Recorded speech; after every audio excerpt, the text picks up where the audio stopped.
Hi అందరికీ నమస్కారం. నేను మీ పల్నాడు పిల్లని. ఈరోజు ఏం చేశానని చూస్తున్నారా? గ్రీన్ చికెన్ ఎలా చేయాలో చూద్దాము. మిక్సీ జార్ తీసుకొని 4 పచ్చిమిరకాయలు, ఒక గుప్పెడు పుదీనాకు, గుప్పెడు కొత్తిమీర వేసుకొని మిక్సీ పట్టుకోవాలి. కొన్ని వాటర్ వేసుకొని మెత్తగా పేస్ట్ లాగా చేసుకోవాలి. కొత్తిమీర పుదీనా తినని వాళ్ళు కూడా ఇలా చేయండి, ఒక్కసారి ఇష్టంగా తింటారు. చికెన్ని బాగా కడిగి తీసుకోండి. నేను 1/2 kg తీసుకున్నాను. 1 స్పూన్ రాక్ సాల్ట్ వేసుకోవాలి. 1/2 టేబుల్ స్పూన్ పసుపు వేసుకోవాలి. 1 స్పూన్ అల్లం వెల్లుల్లి పేస్ట్ వేసుకోవాలి. మనం మిక్సీ పట్టుకున్న పేస్ట్ని కూడా వేసి బాగా మిక్స్ చేయండి. నా వంటల వీడియోలు నచ్చితే సబ్స్క్రైబ్ చేసి ఒక చిన్న లైక్ ఇవ్వండి. బాగా ముక్కకు పట్టేలాగా మిక్స్ చేసి పక్కన పెట్టుకోండి. ఇప్పుడు స్టవ్ ఆన్ చేసి ప్యాన్ పెట్టుకొని 4 స్పూన్స్ నూనె వేసుకోండి. ఆయిల్ హీట్ అయ్యాక ఆనియన్, పచ్చిమిర్చి వేసి ఫ్రై అవనివ్వండి.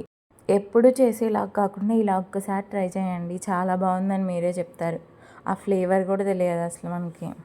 చాలా చాలా బాగుంటుంది. ఆనియన్, పచ్చిమిర్చి ఫ్రై అయిపోయాయి. ఇప్పుడు మనం కలిపి పెట్టుకున్న చికెన్ని ప్యాన్లోకి వేసుకోవాలి. మనం కారం ఏమి వేసుకోము, పచ్చిమిర్చి మనకి కారం సరిపోతుంది. ఒకవేళ సరిపోలేదంటే మీరు పెప్పర్ పొడి వేసుకోవచ్చు. 10 to 15 minutes కుక్ అవనివ్వండి. నేను వాటర్ ఏం పోయట్లేదు, చికెన్లో ఉన్న వాటరే సరిపోతుంది చికెన్ కుక్ అవ్వడానికి. మీకు ఎక్కువ గ్రేవీ కావాలనుకుంటే కొన్ని వాటర్ పోసుకోవచ్చు. మూత పెట్టుకొని కుక్ అవ్వనివ్వండి. మధ్యలో కలుపుకుంటూ ఉండండి, మనం వాటర్ పోయలేదు కదా, అడుగంటుతుంది.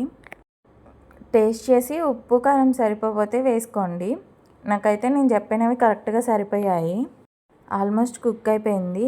ఇప్పుడు ధనియా పౌడర్ 1 టేబుల్ స్పూన్ వేసుకోవాలి. కొంచెం కొత్తిమీర వేసుకోండి. బాగా మిక్స్ చేయండి. మూత పెట్టి ఒక 5 minutes కుక్ అవ్వనివ్వండి, సరిపోతుంది. చాలా చాలా టేస్టీగా ఉంటుంది. మీరు కూడా ఒకసారి ట్రై చేయండి. స్టవ్ ఆఫ్ చేసి ఇంకా సర్వ్ చేసుకోవడమే. ఎంతో టేస్టీగా ఉండే గ్రీన్ చికెన్ రెడీ అయిపోయింది. రోటీలో అయినా రైస్లో అయినా తినచ్చు. నేను రోటీలో తింటున్నాను. ముక్క కూడా సాఫ్ట్గా మెత్తగా బాగుంది. మీరు కూడా ట్రై చేయండి. కొత్తిమీర పుదీనా స్మెల్ కూడా అంతేం అనిపించట్లేదు. చాలా చాలా బాగుంది. Thank you.